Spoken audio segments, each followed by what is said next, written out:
시동생님, 어머니 속옷 서랍 뒤진 거 CCTV에 다 찍혔어요. 추석 명절 30년간 고개 숙이고 살던 며느리 순이가 상 한가운데 태블릿을 내려놨다. 화면엔 새벽 2시 시어머니 방에 몰래 들어가 서랍을 뒤지는 민재의 모습이 선명했다. 장례식 다음 날이었다. 그건 민재의 얼굴이 하얗게 질렸다. 찾으시는 거 이거죠? 순이가 빨간 봉투를 꺼냈다. 시어머니의 마지막 유언장. 어머니가 돌아가시기 한 달 전에 쓰신 거예요. 내 전 재산을 며느리 순이에게라고요. 뭐? 민수와 민정이 동시에 벌떡 일어났다. 순이는 30년 만에 처음으로 웃었다. 그런데 그 미소가 너무 차가웠다. 근데 말이죠. 어머니가 제일 마지막에 쓰신 문장이 뭔지 아세요? 순이의 손이 떨렸다. 분노가 아니라 서러움 때문이었다.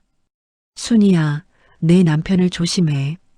민재는 그냥 부하였어. 민수의 얼굴에서 핏기가 가셨다. 1995년 봄 25순이는 7년 연애 끝에 민수와 결혼했다. 아니, 그렇게 믿었다. 순이야, 우리 결혼하자. 대학 졸업식 날 민수가 무릎 꿇고 프로포즈했다. 순이는 눈물을 흘리며 고개를 끄덕였다.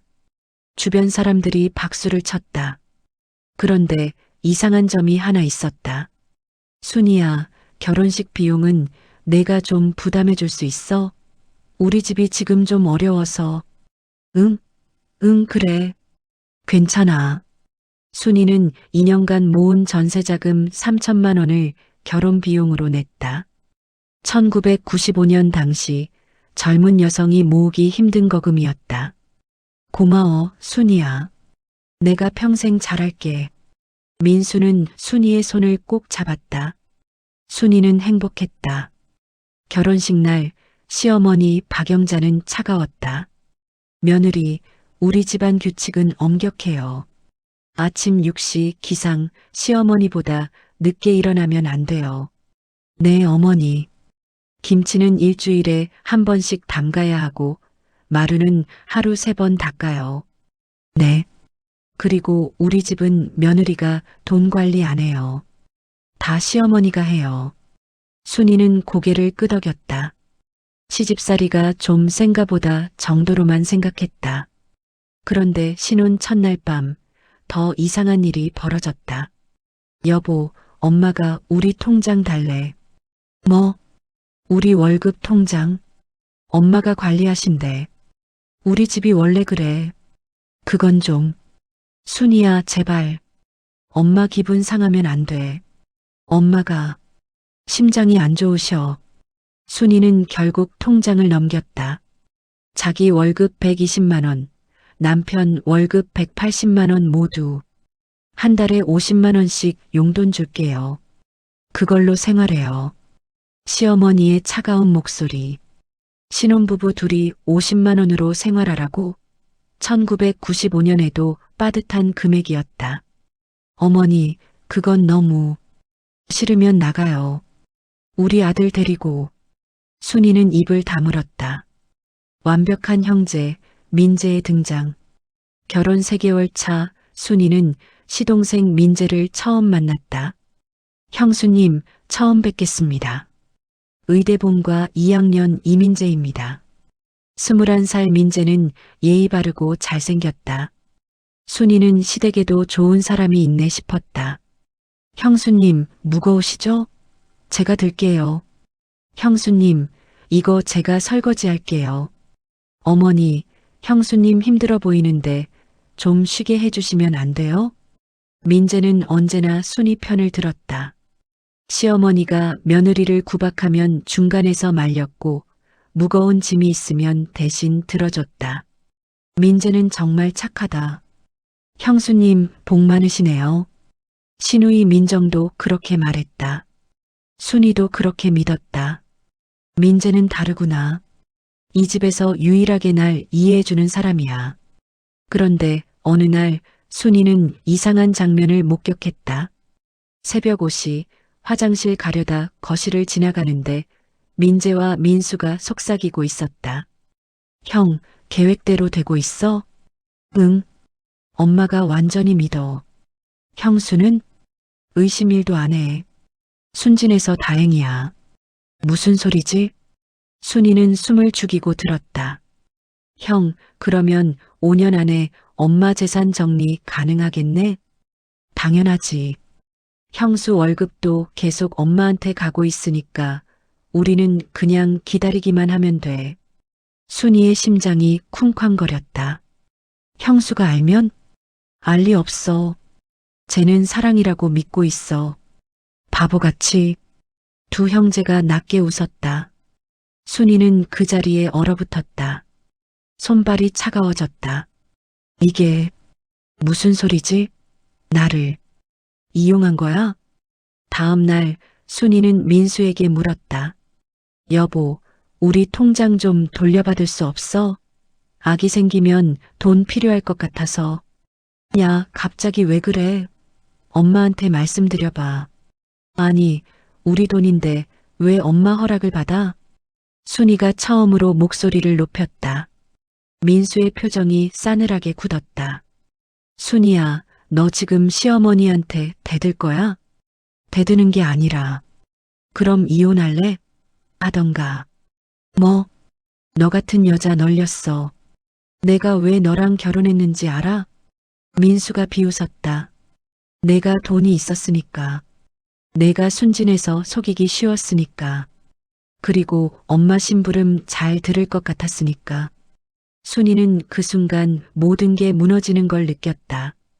7년 연애, 사랑한다던 고백들, 프러포즈, 전부 거짓말이었다. 참고 살아. 아니면 나가든가. 근데 나가면 내가 낸 결혼 비용 3천만 원? 그거 못 받아. 계약서에 내 이름 없거든. 순이는 그날 밤 혼자 울었다. 아무도 없는 베란다에서 이불을 뒤집어 쓰고 어떡하지? 돈도 없고 갈 곳도 없는데. 그때 뱃속에서 작은 움직임이 느껴졌다. 임신 3개월이었다. 아기 때문에라도 참아야 해. 순이는 그렇게 자기 자신을 설득했다. 그리고 그게 30년 지옥의 시작이었다. 결혼 1년째 되던 1996년 3월의 어느 아침.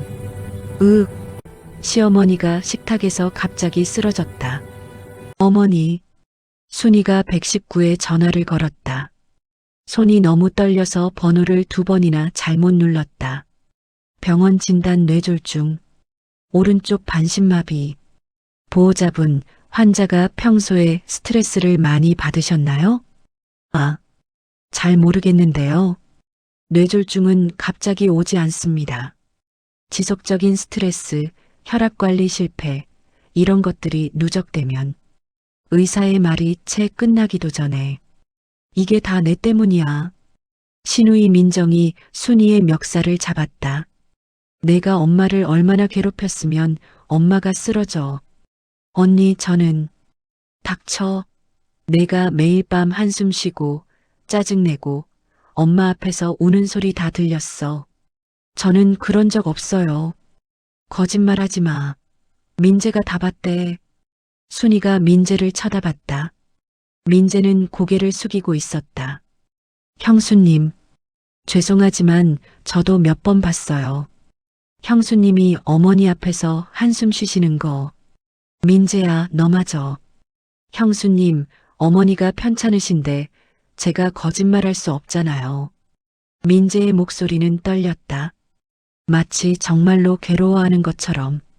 그날부터 순이는 시어머니를 쓰러뜨린 나쁜 며느리가 되었다. 그런데 2025년 시어머니가 돌아가신 후 순이가 시어머니 방을 정리하다가 오래된 VHS 테이프를 발견했다. 라벨에는 1996년 2월 15일 -3월 20일이라고 적혀 있었다. 이게 뭐지? 순이는 테이프를 재생했다. 화면에는 시어머니의 방이 나왔다. 그리고 어머니, 형수가 또 어머니 욕했대요. 민재의 목소리. 뭐라고? 형수가 친구들한테 전화해서 시어머니가 꼴불견이라고 했대요. 형수 친구가 저한테 일부러 알려줬어요. 그 못된 년이. 어머니, 참으세요. 스트레스 받으시면 안 돼요. 어떻게 참아? 내 아들 속이는 년을. 영상은 계속 이어졌다. 어머니, 형수가 어머니 약을 몰래 버린대요. 뭐? 형수가 어머니 빨리 돌아가시면 재산 받을 수 있다고. 이 미친년이. 시어머니의 혈압이 오르는 게 화면으로도 보였다. 얼굴이 빨개지고 손이 떨렸다. 어머니, 진정하세요. 제가 형수 잘 지켜볼게요. 민재야, 너만 믿는다. 영상은 거기서 끝났다. 순이는 손으로 입을 막았다. 이게 민재가 일부러 어머니를 화나게 만든 거였어? 다음 테이프를 재생했다. 1996년 3월 18일. 어머니, 큰일 났어요. 형수가 어머니 몰래 이혼 준비하고 있대요. 뭐? 형수가 변호사 상담까지 받았대요. 어머니 재산 절반 받아서 도망갈 거래요. 이 도둑년이. 시어머니의 손이 떨렸다. 숨이 거칠어졌다. 어머니, 약 드세요. 진정하셔야. 어떻게 진정해? 내가 그년을 믿었는데. 영상 속 시어머니의 혈압계는 18만 110을 찍었다. 위험 수치였다. 그리고 이틀 후 3월 20일 아침. 시어머니가 쓰러졌다. 순이는 화면을 보며 온몸이 떨렸다. 민재가 일부러 어머니를 쓰러뜨린 거야. 나를 악인으로 만들려고. 왜? 순이는 궁금했다. 왜 민재가 그랬을까? 답은 시어머니의 낡은 수첩에 있었다. 1996년 2월 10일 마이너스 민재와 상담. 민재가 의대 학비가 부족하다고. 3천만 원 필요. 큰 며느리 순이가 결혼 비용으로 낸 3천만 원. 그거 민재 학비로 쓰기로 했다. 민수도 동의함. 민재가 형수님은 괜찮다고 했냐고 물어봐서 며느리는 시댁 돈 쓰는 게 당연하다고 했다. 순이의 머릿속이 하얘졌다. 자신이 2년간 모은 3천만 원. 결혼 비용으로 쓴다고 믿었던 그 돈. 민재의 의대 학비로 사라진 것이었다. 그리고 민재는 자기가 그 돈을 쓴 걸 숨기려고 순이를 악인으로 만들었다. 시어머니를 일부러 화나게 만들어서 쓰러뜨리고 순이가 시어머니를 괴롭힌 나쁜 며느리가 되게 만들고 그렇게 하면 아무도 의심하지 않으니까. 이 새끼가 처음부터 계획한 거였어. 순이는 주먹을 불끈 쥐었다. 시어머니가 쓰러진 후 순이의 삶은 완전히 달라졌다. 며느리야 물. 새벽 3시. 며느리야 화장실. 새벽 5시. 며느리야 가려워. 등 좀 긁어줘. 새벽 6시. 순이는 하루에 평균 3시간만 잤다. 아니, 잤다는 표현도 맞지 않다. 기절했다가 깨어났다가를 반복했다. 엄마, 형수가 제대로 간병을 안 해요. 제가 확인했더니 어머니 욕창이 생겼더라고요. 민재가 시어머니 등을 보여줬다. 정말? 민수가 순이를 쳐다봤다. 여보, 나 매일 3번씩 어머니 몸 닦아드리는데. 거짓말하지 마. 욕창이 있는데 무슨 소리야? 그게 제대로 안 하면 요양보호사 부를 거야. 내 월급에서 빼서. 순이는 더 열심히 했다. 하루에 5번씩 시어머니를 씻겼다. 그래도 욕창은 생겼다. 나중에 알고 보니 민재가 일부러 시어머니를 한쪽으로만 눕혀놨던 것이었다. 순이가 없을 때 1997년 순이는 딸 지은이를 낳았다. 엄마, 3살 지은이가 순이에게 달려왔다. 지은아, 엄마 지금 바빠. 할머니 드릴 죽 쓰고 있어. 엄마, 나 배고파. 응, 조금만 기다려. 할머니 먼저 드리고. 며느리야, 죽이 왜 이렇게 늦어? 네, 어머니. 지금 가요. 순이는 지은이를 베란다에 두고 시어머니 방으로 뛰어갔다. 지은이는 베란다에서 혼자 울었다. 3살, 5살, 7살. 지은이는 엄마 없이 자랐다. 엄마는 항상 할머니 방에 있었으니까. 엄마, 오늘 학교에서 상 받았어. 그래, 잘했네. 근데 엄마 지금 할머니 약 드려야 해서. 엄마, 내일 소풍 가는데 도시락. 응, 편의점에서 김밥 사가. 엄마, 나 오늘 졸업식인데. 미안, 엄마가 할머니 병원 모시고 가야 해서. 지은이는 초등학교, 중학교, 고등학교 졸업식에 혼자 갔다. 엄마는 한 번도 오지 않았다. 지은아, 미안해. 순이가 밤에 자는 딸을 보며 울었다. 엄마가 나쁜 엄마지? 하지만 다음 날 아침 순이는 또 시어머니 방으로 갔다. 그게 며느리의 의무라고 믿었으니까. 형수님, 제가 어머니 병원비 댈게요. 형수님 너무 힘드시잖아요. 민재는 한 달에 한 번씩 와서 그렇게 말했다. 고마워, 민재야. 순이는 눈물을 흘렸다. 시댁에서 유일하게 자신을 이해해주는 사람이라고 생각했으니까. 하지만 진실은 달랐다. 민재가 준 병원비는 한 달에 50만 원. 실제 병원비는 한 달에 200만 원. 나머지 150만 원은 순이의 월급에서 나갔다. 형수님, 이거 건강식품이에요. 형수님 얼굴이 너무 안 좋아 보여서. 민재가 건네준 건강식품. 순이는 감동받아서 매일 먹었다. 나중에 확인해 보니 인터넷에서 3만 원짜리 비타민이었다. 민재는 50만 원짜리 고급 건강식품이라고 거짓말했다. 형수님, 제가 형한테 얘기했어요. 형수님 좀 쉬게 해주라고. 근데 형이 안 듣네요. 민재는 순이 편을 드는 척했다. 하지만 실제로는 형수 요즘 나태해진 것 같아. 어머니가 불편해 하시던데. 형이 좀 단속해. 민수에게는 정반대로 말했다. 민재는 30년간 이중 플레이를 했다. 순이한테는 착한 시동생, 가족들한테는 형수를 감시하는 효자, 그리고 그 틈에서 시어머니의 재산을 하나씩 빼돌렸다. 2010년 3월, 어머니, 형수가 어머니 재산 노린다는 얘기가 있어요. 뭐? 형수가 어머니 돌아가시면 재산 받을 생각에 요양을 대충 한대요.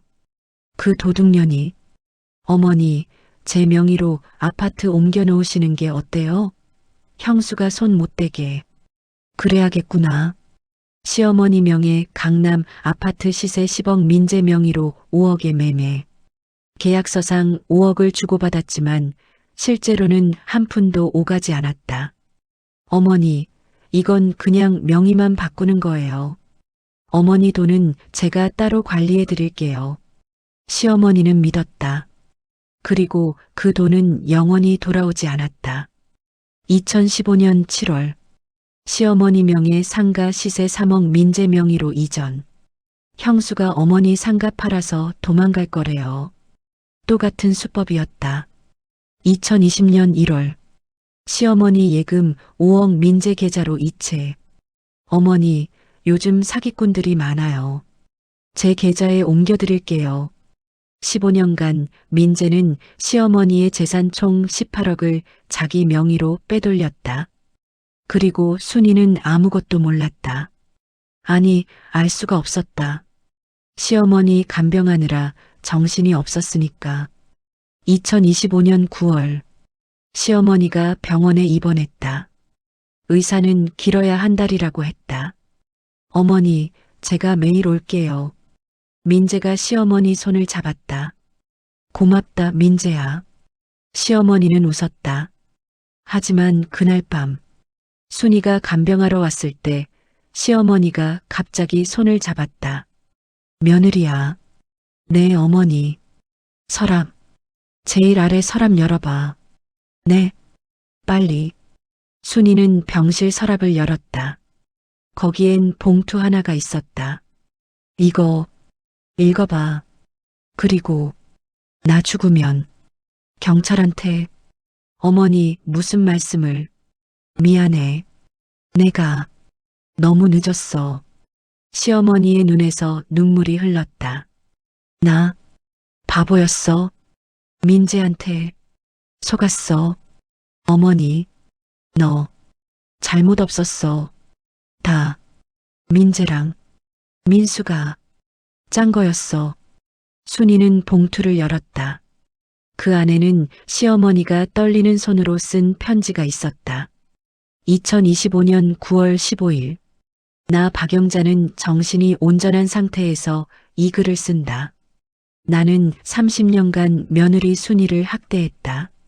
순이는 잘못이 없었다. 모든 게 내 아들들의 계획이었다. 1996년 민수와 민재가 나한테 와서 말했다. 순이가 낸 결혼 비용 3천만 원을 민재 의대 학비로 쓰자고. 나는 동의했다. 며느리 돈은 시댁 돈이라고 생각했으니까. 그런데 민재가 걱정했다. 형수가 나중에 그 돈 돌려달라고 하면 어쩌냐고. 그래서 민수가 아이디어를 냈다. 엄마를 이용하자. 엄마가 쓰러지면 형수가 간병하느라 정신없을 거다. 그 틈에 우리가 엄마 재산 빼돌리면 된다고. 나는 처음엔 반대했다. 하지만 민재가 말했다. 어머니, 어차피 나중엔 다 저희 거잖아요. 미리 받는 거예요. 나는 동의했다. 민재가 나한테 거짓 정보를 흘렸다. 순이가 어머니 욕한다. 순이가 어머니 약 안 챙긴다. 순이가 재산 노린다. 전부 거짓말이었다. 나는 화가 났다. 혈압이 올랐다. 그리고 쓰러졌다.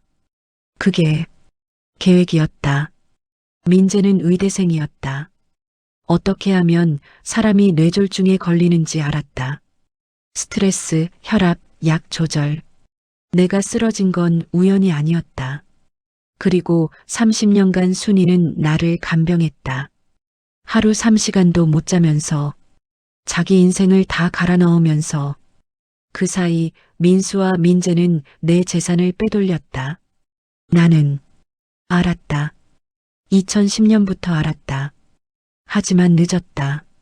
이미 뇌졸중으로 몸을 못 쓰는 상태였고 아들들은 어머니 치매 왔다며 내 말을 무시했다. 순이야 미안하다. 나는 내 인생을 망쳤다. 내 젊음을 빼앗았다. 내 딸의 어린 시절을 빼앗았다. 이 편지가 내 무기가 되길 바란다.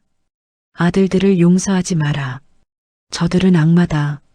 마이너스 박영자. 순이는 편지를 읽으며 온몸이 떨렸다. 계획된 결혼. 계획된 뇌졸중. 계획된 30년. 전부 계획이었다. 순이는 시어머니 방에서 더 찾았다. 그리고 발견했다. 시어머니가 몰래 설치해둔 녹음기. 2010년부터 2024년까지 15년치 녹음 파일. 형, 어머니 이제 쓸모없어. 재산 다 빼냈으니까 요양원 보내자. 민수의 목소리. 형, 아직 아파트 한 채 남았어. 그거 정리하고 보내자. 민재의 목소리. 그래. 어차피 형수가 계속 간병할 거야. 바보같이. 두 사람이 웃었다. 녹음 파일은 계속 이어졌다. 형수 언제까지 부릴 거야? 어머니 돌아가실 때까지. 그 다음엔 이혼하면 돼. 재산 분할은? 형수 명의 재산이 뭐 있어? 월급 다 어머니한테 갔는데. 걱정 마. 순이는 USB에 모든 걸 담았다. 편지, 녹음 파일, 통장 거래 내역, 부동산 계약서, 그리고 시어머니가 찍어둔 CCTV 영상. 민재가 시어머니 방에 몰래 들어가 약을 조작하는 장면. 민수가 순이 월급 통장에서 돈을 빼가는 장면. 두 형제가 시어머니 도장을 위조하는 장면. 모든 증거가 있었다. 시어머니가 돌아가신 지 2주 후. 추석 명절. 형님, 어머니 유산 정리 좀 해야죠. 민재가 먼저 꺼냈다. 어머니가 남기신 재산은 제 명의로 되어 있는 게 대부분이고요. 야, 그게 무슨 소리야? 민정이 벌떡 일어났다. 언니, 어머니가 생전에 저한테 증여하신 거예요. 제가 15년간 어머니 모셨잖아요. 뭐, 내가 언제 어머니 모셨어? 형수가 모셨지. 형수는 며느리니까 당연한 거 아닙니까? 민재가 비웃었다. 바로 그때 시동생님 어머니 속옷 서랍 뒤진 거 CCTV에 다 찍혔어요. 순이가 태블릿을 내려놨다. 화면엔 장례식 다음날 새벽 민재가 시어머니 방에 몰래 들어가 서랍을 뒤지는 모습이 나왔다. 그건 찾으시는 거 이거죠? 순이가 빨간 봉투를 꺼냈다. 어머니가 돌아가시기 한 달 전에 쓰신 유언장이에요. 내 전 재산을 며느리 순이에게 남긴다고요. 거실이 조용해졌다. 거짓말. 민재가 소리쳤다. 어머니가 그럴 리 없어. 없긴요. 있죠. 순이가 유언장을 펼쳤다. 변호사 공증까지 받은 법적 효력이 있는 유언장이었다. 그리고 말이죠. 순이의 목소리가 낮아졌다. 어머니가 제일 마지막에 쓰신 문장이 뭔지 아세요? 순이는 유언장 마지막 줄을 읽었다. 순이야, 내 남편을 조심해. 민재는 그냥 부하였어. 진짜 악당은 민수야. 민수의 얼굴에서 핏기가 가셨다. 여보, 입 닥쳐요. 순이의 눈에서 30년치 분노가 타올랐다. 당신이 전부 계획했죠? 나한테 접근한 것부터 결혼, 시어머니 뇌졸중, 30년 간병. 전부 당신 계획이었어요. 아니야, 순이야, 오해야. 오해? 순이가 USB를 TV에 연결했다. 화면에 녹음 파일 리스트가 떴다. 2010년 3월 5일 마이너스 형수 언제까지 부릴 거야? 2015년 7월 20일 마이너스 어머니 돌아가시면 형수랑 이혼하자. 2020년 1월 10일 마이너스 형수 월급으로 우리 노후 준비 끝났어. 하나씩 재생됐다. 민수와 민재의 목소리가 거실에 울려 퍼졌다. 안 돼. 민수가 TV로 달려갔지만 순이의 딸 지은이가 막았다. 아빠, 끝까지 들으세요. 제가 듣고 싶어서요. 지은이의 눈에는 눈물이 고여 있었다. 녹음은 계속됐다. 형, 지은이 대학 등록금 어떻게 할 거야? 형수 월급에서 빼면 되지. 어차피 형수는 모르잖아. 맞네. 지은이가 흐느꼈다. 아빠, 내 등록금도 엄마 돈이었어? 민수는 대답하지 못했다. 대답해요. 지은이가 소리쳤다. 나 20년간 엄마가 나한테 신경 안 쓴다고 원망했어. 엄마가 할머니만 챙긴다고. 근데 엄마는 날 위해서 돈 벌고 있었던 거야? 지은아, 닥쳐요. 아빠 자격 없어. 거실은 아비규환이 되었다. 민정은 멍하니 앉아 있었고 민정의 남편과 자녀들은 충격에 빠졌다. 그리고 마지막 폭탄. 자, 이제 제일 재밌는 거 보여드릴게요. 순이가 또 다른 파일을 열었다. 2024년 12월 1일 녹음 마이너스 민수와 민재의 대화. 형, 어머니 이제 얼마 안 남았대. 그래. 드디어 끝나네. 형수는? 이혼하면 되지. 재산 분할? 형수 명의 재산 하나도 없어. 30년치 월급 다 어머니 계좌 갔다가 우리한테 왔으니까. 완벽하네, 형. 근데 말이야. 혹시 형수가 눈치채면 어쩌지? 걱정 마. 형수는 바보야.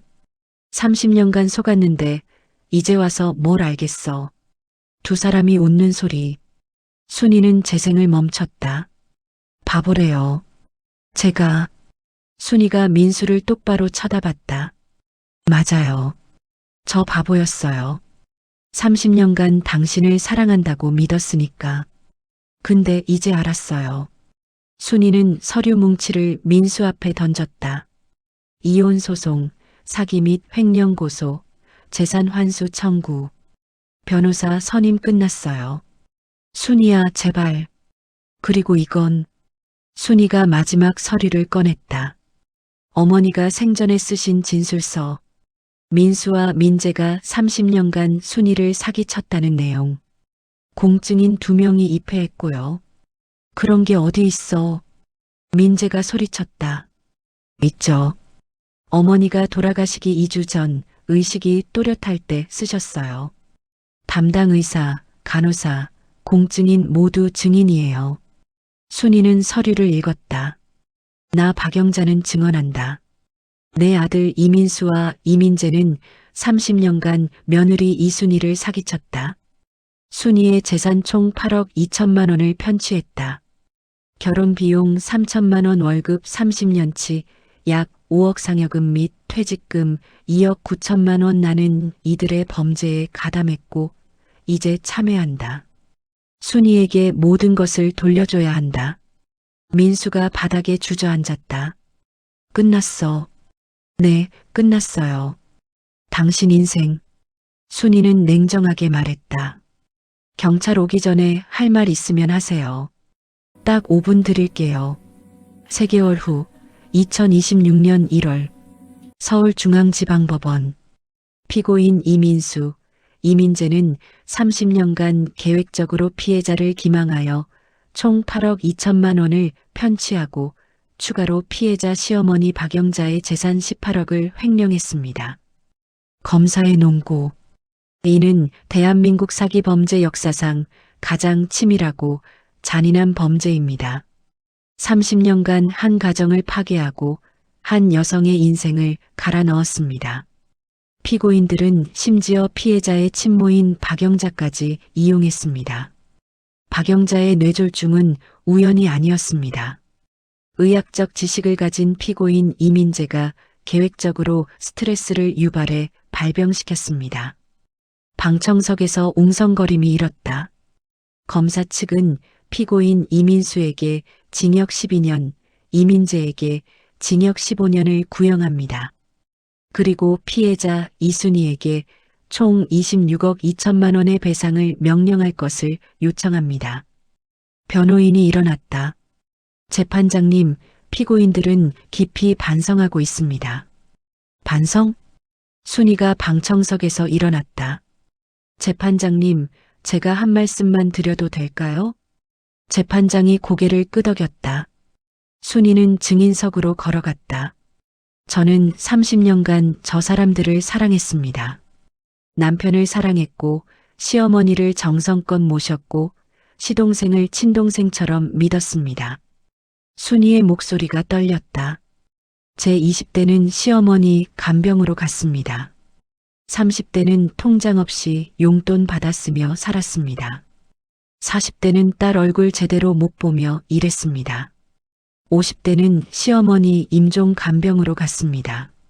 그런데 알고 보니 전부 거짓이었습니다. 사랑도 가족도 희생의 의미도. 순이는 피고인석의 민수와 민재를 똑바로 쳐다봤다. 저 사람들은 반성하지 않습니다. 들키지 않았으면 계속했을 겁니다. 제가 죽을 때까지. 재판장님, 저는 처벌을 원합니다. 법이 허락하는 최대한의 처벌을요. 순이는 증인석에서 내려왔다. 2주 후 선고. 피고인 이민수, 징역 10년 및 피해자에게 10억 원 배상. 피고인 이민재, 징역 13년 및 피해자에게 16억 2천만 원 배상. 망치 소리가 울렸다. 민수와 민재는 법정에서 끌려나갔다. 법정을 나서는 순이. 형수님.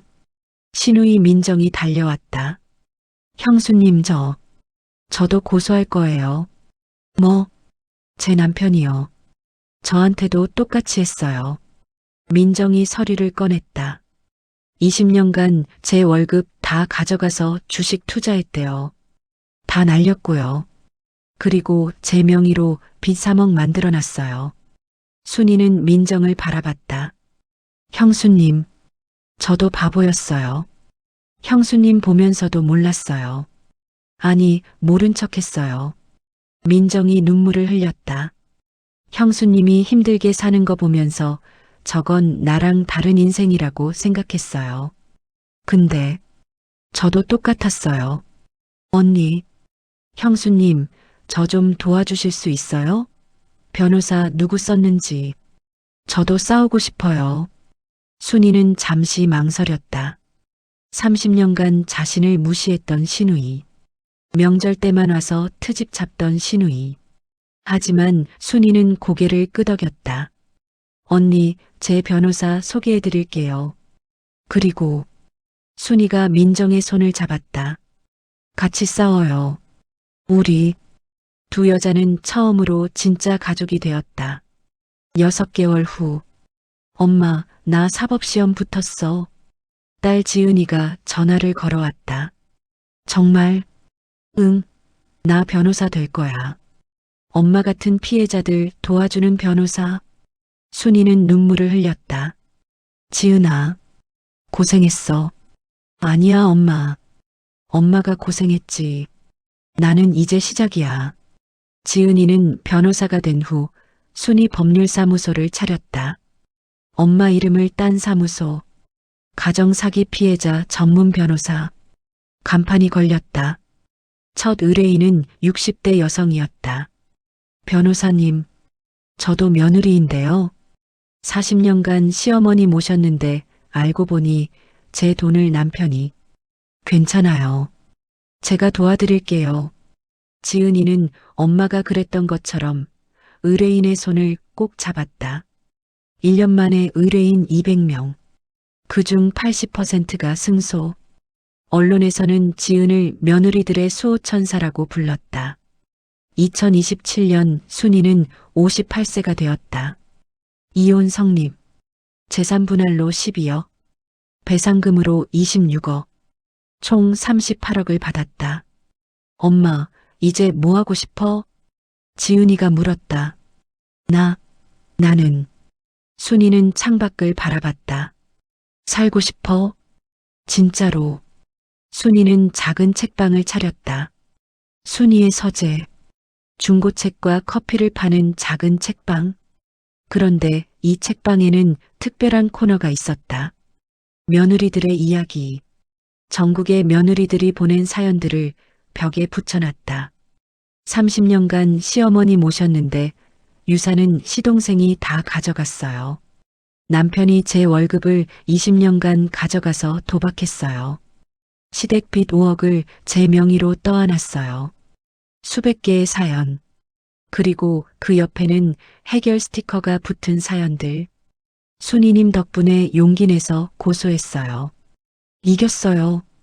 변호사 소개받아서 재판 중이에요. 희망이 생겼어요. 이혼했어요. 무섭지 않았어요. 순이님이 먼저 해줬으니까. 순이의 책방은 전국 며느리들의 성지가 되었다. 교도소. 형, 우리 언제 나가? 민재가 물었다. 10년 후? 10년. 미안하다, 민재야. 형이 잘못 생각했어. 아니야, 형. 나도 욕심냈어. 두 사람은 감방에서 후회했다. 하지만 너무 늦었다. 출소 후에도 그들을 기다리는 건 빚과 냉대뿐이었다. 민수의 회사는 해고 통보. 민재의 의사면허는 정지. 아빠, 나 아빠 성 바꿀래. 민수의 아들이 면회 와서 말했다. 학교에서 애들이 놀려. 사기꾼 아들이래. 엄마도 재혼했어. 새아빠 좋은 사람이야. 아빠보다 훨씬. 민수는 아무 말도 못했다. 민재도 마찬가지였다. 작은아빠, 저희 이제 안 올 거예요. 조카들이 마지막 면회에서 말했다. 작은아빠 때문에 우리 가족 다 망했어요. 엄마 고소당해서 재산 다 날렸어요. 다신 연락하지 마세요. 10년의 세월. 그들이 잃은 건 자유만이 아니었다. 가족 명예, 미래, 모든 것을 잃었다. 5년 후 마이너스 2032년. 순이는 63세가 되었다. 엄마, 나 결혼해. 지은이가 약혼자를 데려왔다. 어머님, 처음 뵙겠습니다. 저는 지은이와 결혼할 김준서입니다. 반가워요. 어머님, 저희 혼전 계약서 썼어요. 응? 준서가 서류를 꺼냈다. 재산분리, 가사분담, 육아분담 모두 명시했습니다. 그리고 시댁 방문은 지은이 의사에 따르기로 했어요. 순이는 눈물을 흘렸다. 고마워요. 우리 딸 잘 부탁해요.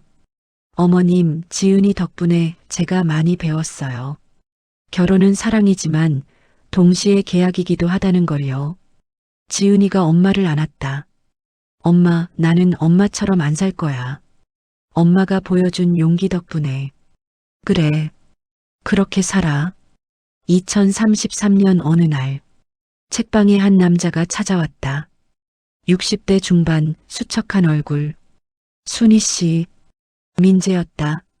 출소 후 3년이 지난 모습. 왜 왔어요?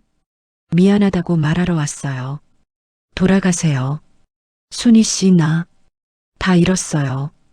가족도, 의사 면허도, 집도, 돈도. 그래서요? 순이는 차갑게 말했다. 제가 뭘 해주길 바라세요? 용서? 동정? 아니, 그게 아니라. 민재가 무릎을 꿇었다. 나 정말 잘못했어요. 나 같은 놈은 지옥에 가도 싸요. 알아요. 근데 그게 제 문제는 아니에요. 순이는 책을 정리하며 말했다. 당신 인생은 당신이 책임지세요.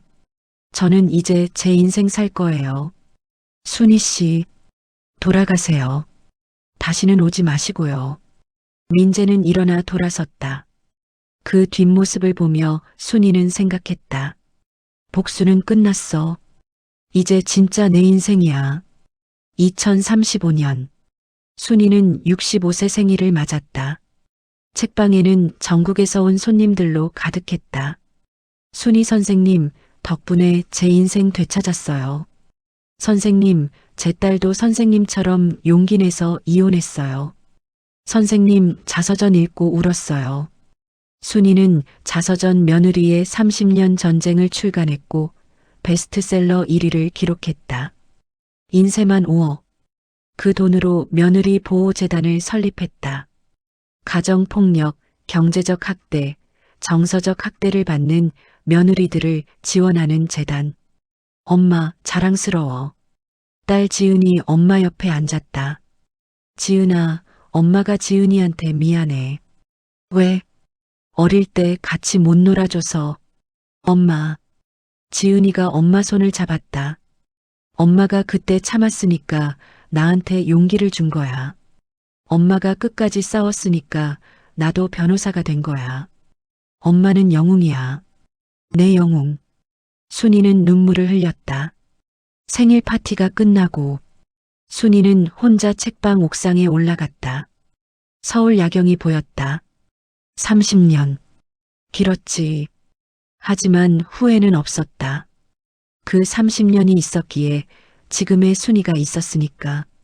그 30년이 있었기에 수천 명의 며느리들에게 용기를 줄 수 있었으니까. 순이는 하늘을 보며 웃었다. 어머니, 지금은 용서해요. 어머니도 피해자였으니까. 그리고 혼잣말로 중얼거렸다. 민수야, 민재야. 잘 살아. 나는 이제 신경 안 써. 바람이 불었다. 순이의 흰 머리카락이 날렸다. 65세. 늦은 나이지만 순이의 진짜 인생은 이제부터였다.